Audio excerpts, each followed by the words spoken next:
Hey there everybody. I got to borrow the wife's phone today, so I'm hoping today's video is extra crisp for you. What we are looking at is the remaining bits of trash that are buried into some awful shit that we're still working to get out. And then just in front of us you can see where I've started laying out some soil piles from the dirt pile just past the stone wall and one of the wood chip Hugelmound bases that we created last year with all of the wood chips that we received. So we're going to take a look at the way that the wood chips have responded to a year of exposure, what the inner parts look like, what you can expect behaviorally and evolutionarily coming from your Hugelmounds. This is with obviously a lot more contact points than if you were doing things with, say, large logs that were not fully covered.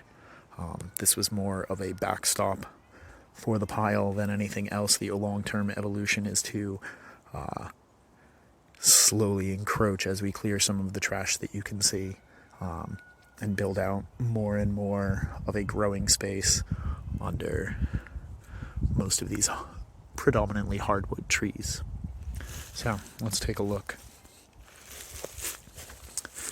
In here we have a mix of local species. This is all collected from wood crew in town.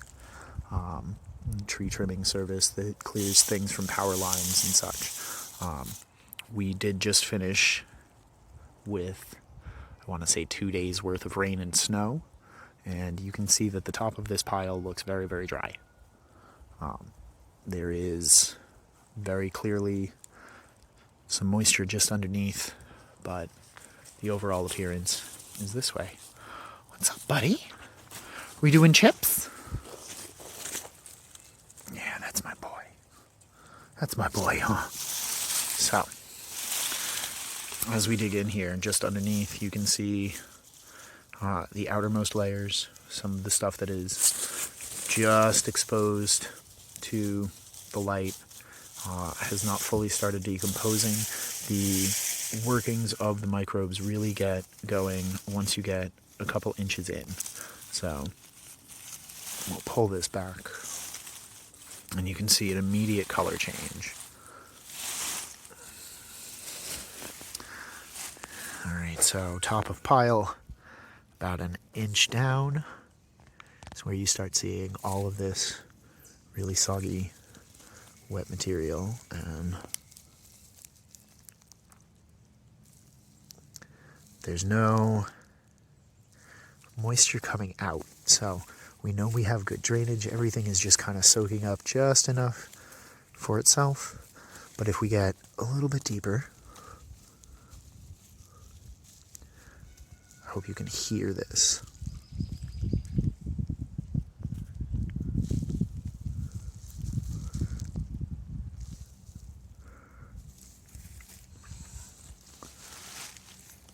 We start to see more and more myceliation, discoloration.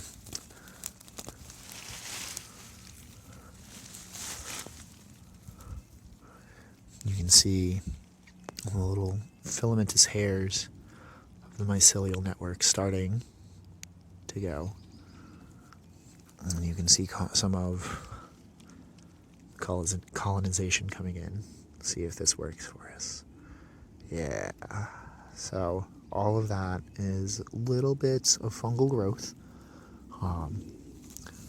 We are getting a little bit of a mycelial network running through to share all of the nutrients that this is going to start releasing via the biological processes. And you can see down here a little bit of frost, a little bit of mycelial activity. We're about 6 inches deep now. So this is the state after a year that your piles will be in. The more root exudates that we are able to pump into any kind of soil pad that is above this, the more biological activity that we will see underneath this. That is a key point to bring home. Take notes. If we had been pumping, say, annual vegetables through a pad of soil, say 8 inches thick, on the top of this, the very bottom of those roots would be tapping into the top of this, which would be holding considerably more moisture because of the soil contact. And the rest of this would have a much larger amount of fungal activity. You'd see considerably less ice in the end result because there would be all of that exothermic biological activity going on. So if you have the opportunity to, I would highly recommend growing something that is a light feeder, something that fixes nitrogen, something that will pump into.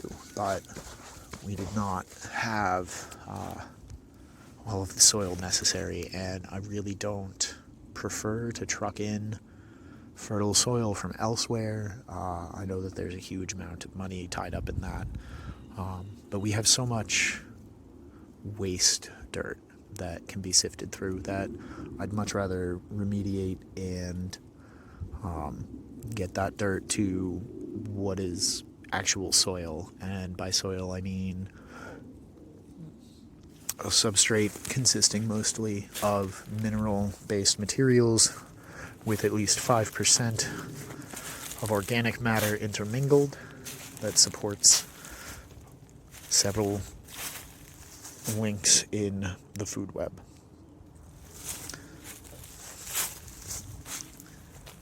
So if I can take this mostly sandy waste dirt, stuff that barely supports life, there's just not enough organic material in here to properly hold moisture or do the things that it needs to. So by creating a pad that will be flattened out and then amending with compost on top, we can plant in, allow the soil life to intermingle all of the layers of this eventual mound, and then we'll be able to really capitalize on all of the fertility that we've captured by placing this pad of wood chips down as the base. So I hope you'll stick around. We'll show you what that looks like in just a minute.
So there's just a little bit of texture and bumpiness to this.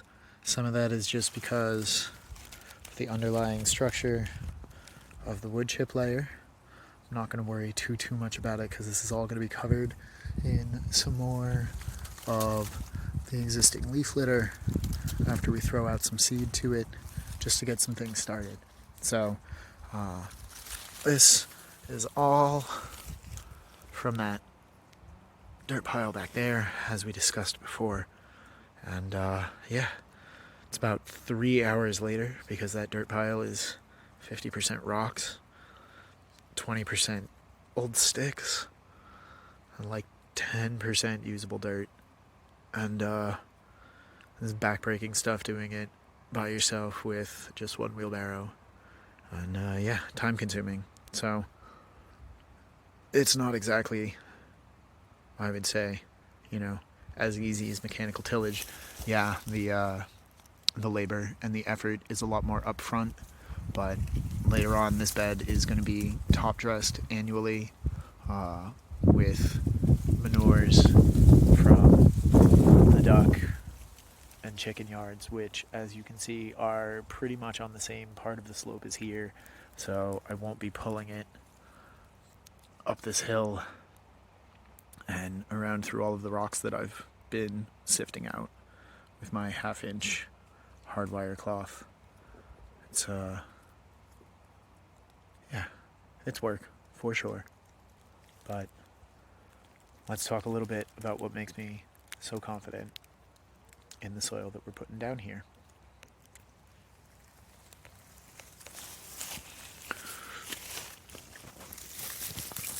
We have a really nice sandy clay, so if you see, it holds shape very well. Any kind of pressure will break this up because of the amount of sand in here, but we do have what is mineral rich clay and really not much loam. The fluffy texture of it is really from the sifting and the shoveling and the turning and the raking and the grading. So you know, if your soil doesn't look like this exactly, that's really not a concern. The reason I am so confident in it, though, is because we did several raised beds last year, and I will link here to a discussion of how we put those guys together for an immediate season turnaround with a Hugelculture base. And yeah, I would say we were pretty successful. You know, every year these kind of beds get better for a decade or more. And then as long as you're topping up with mulch and keeping things going, they're going to be a nice permanent style of raised bed for any type of landscape. But our soil did very, very well. We had sent a sample from the core, and each side mixed together did heavy metal and any kind of dangerous substance testing, and all came back clean from the state extension agency, from the land grant college. Definitely, if you are looking to do something like this with reclaimed soil, it's a good idea to check into your local agricultural extension. I'll put that in the description for anyone who's watching this and hasn't looked into theirs yet. They very often offer soil testing, site testing. Sometimes when this is all over, or before this, when this whole COVID thing began, they would come out to folks' yards, either through their USDA office or the sister partners with the NRCS, the National Resource Conservation Society. So there are ways to get folks who are professionals at either identifying species or can offer you low-cost loans or grants towards infrastructure building that you can apply for. And I implore you to take advantage of those kinds of programs because you are funding them to begin with. So why not get a little bit back and grow a little bit more food? So we're going to seed this out, cover this back over. We'll come back in a little bit.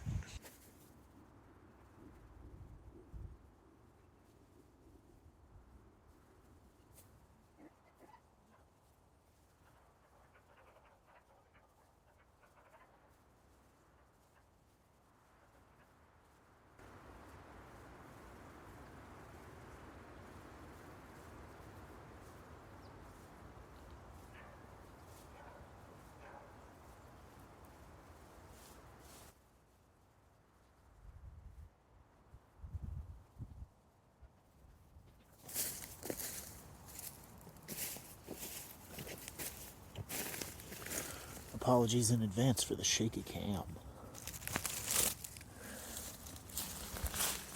Alright, so what we have here is that pad of soil as we showed earlier, plus what I consider to be a successionally appropriate mulch layer for mid-succession annual vegetables. The important thing in my mind, and the way that I see it in our growing space, and so far this has worked out pretty well. I am definitely keen to hear differing opinions and why I'm wrong. That's always fun. But our standard annual vegetables are not weeds. They're not soil fixers. They're not the immediate successional step. They do better if they are in a cultivated soil or compost or raised bed than if they are sown wild into the grass. But that is because that's not the kind of thing that they are. They are a step higher in the mid-succession from grass to woodland.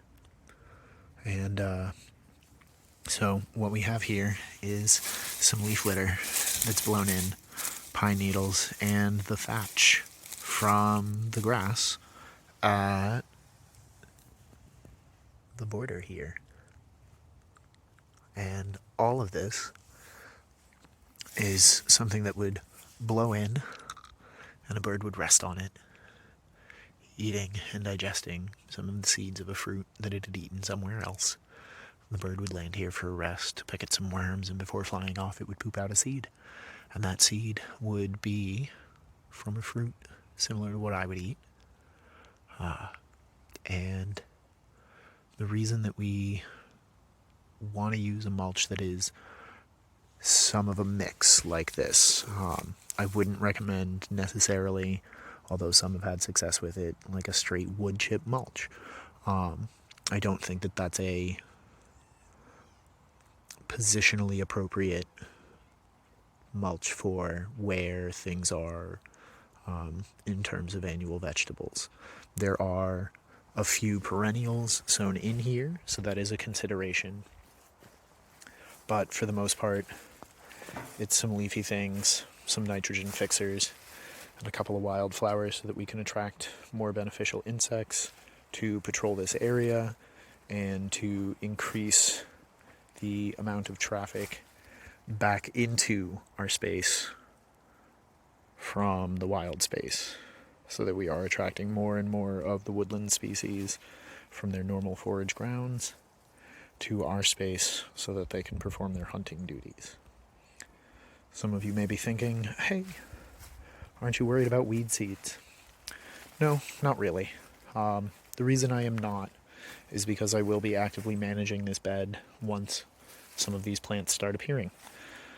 I have disturbed so much soil in that wood pile, or in that soil pile, that I've probably activated generations and generations and generations of endemic weed seeds in the bank. So this will pop to life, and depending on what those early successional critters are, we'll make a determination as to whether or not they stay in the bed. But there's tons of weed seeds in the leaf litter that I added, and the grass litter that I added, and all of the soil, and everything underneath that just blew in from last fall, and from spring, and from any visiting birds. Really anything. Our